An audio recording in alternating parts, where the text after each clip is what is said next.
Era ele que erguia casas, onde antes só havia chão. Como um pássaro sem asas, ele subia com as casas que lhe brotavam da mão.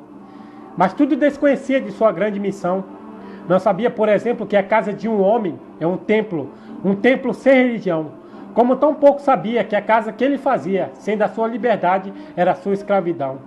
De fato, como podia um operário em construção compreender por que o tijolo valia mais do que um pão? Tijolos ele empilhava com pá, cimento e esquadria. Quanto ao pão, ele o comia, mas fosse comer tijolo.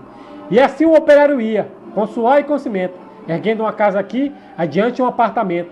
Além uma igreja, à frente um quartel e uma prisão. Prisão de que sofreria, não fosse eventualmente um operário em construção. Mas ele desconhecia esse fato extraordinário, que o operário faz a coisa e a coisa faz o operário. De forma que, certo dia, à mesa, ao cortar o pão, o operário foi tomado de uma súbita emoção, ao constatar assombrado que tudo naquela mesa, garrafa, prato, facão, era ele quem os fazia. Ele, um humilde operário, um operário em construção.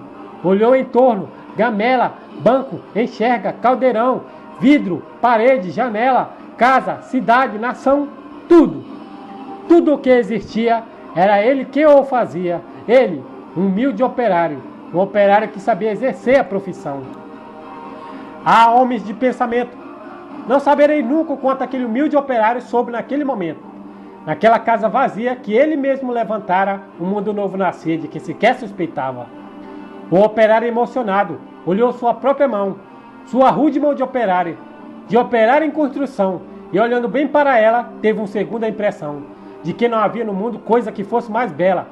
Foi dentro da compreensão desse instante solitário que tal sua construção, cresceu também o operário. Cresceu em alto e profundo, e largo no coração. E como tudo que cresce, ele não cresceu em vão. Pois além do que sabia exercer a profissão, o operário adquiriu uma nova dimensão. A dimensão da poesia. E um fato novo se viu, que a todos admirava. O que o operário dizia, outro operário escutava. E foi assim que o operário do edifício em construção, que sempre dizia assim, começou a dizer não.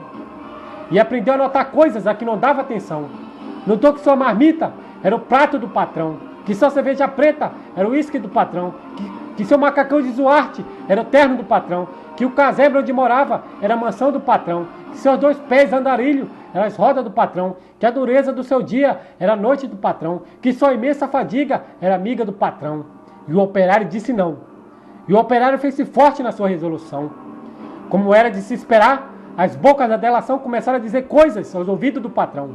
Mas o patrão não queria saber de nenhuma preocupação. Convença-no do contrário, disse ele sobre o operário. E ao dizer isso, sorria.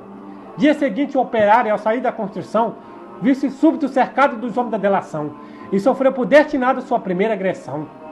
Teve seu rosto cuspido, teve seu braço quebrado, mas quando foi perguntado, o operário disse não.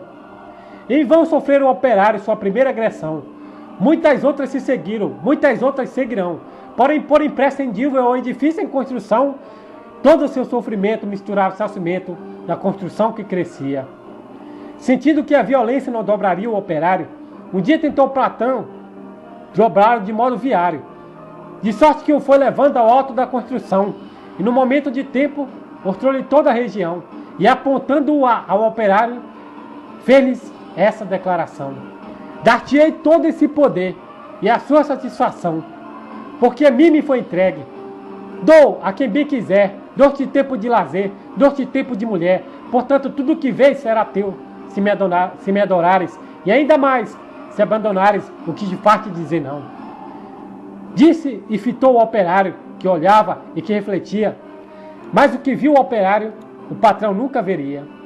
O operário via as casas, e dentro das estruturas via as coisas, produtos, manufaturas, via tudo que fazia o lucro do seu patrão. E em cada coisa que via, misteriosamente, havia a marca de sua mão. E o operário disse não. Loucura! Gritou o patrão. Não vês que te dou eu? Mentira! Disse o operário. Não pode dar-me o que é meu. E um grande silêncio fez-se dentro do seu coração. Um silêncio de martírios, um silêncio de prisão, um silêncio povoado de pedido de perdão, um silêncio apavorado com medo e solidão, um silêncio de torturas e gritos de maldição, um silêncio de fraturas ao se arrastarem no chão. E o operário ouviu a voz de todos os seus irmãos que morreram por outros que viverão. Uma esperança sincera cresceu no seu coração. E dentro da tarde mansa agigantou-se a razão de um homem pobre e esquecido. Razão, porém, que fizeram em operário construído o operário em construção.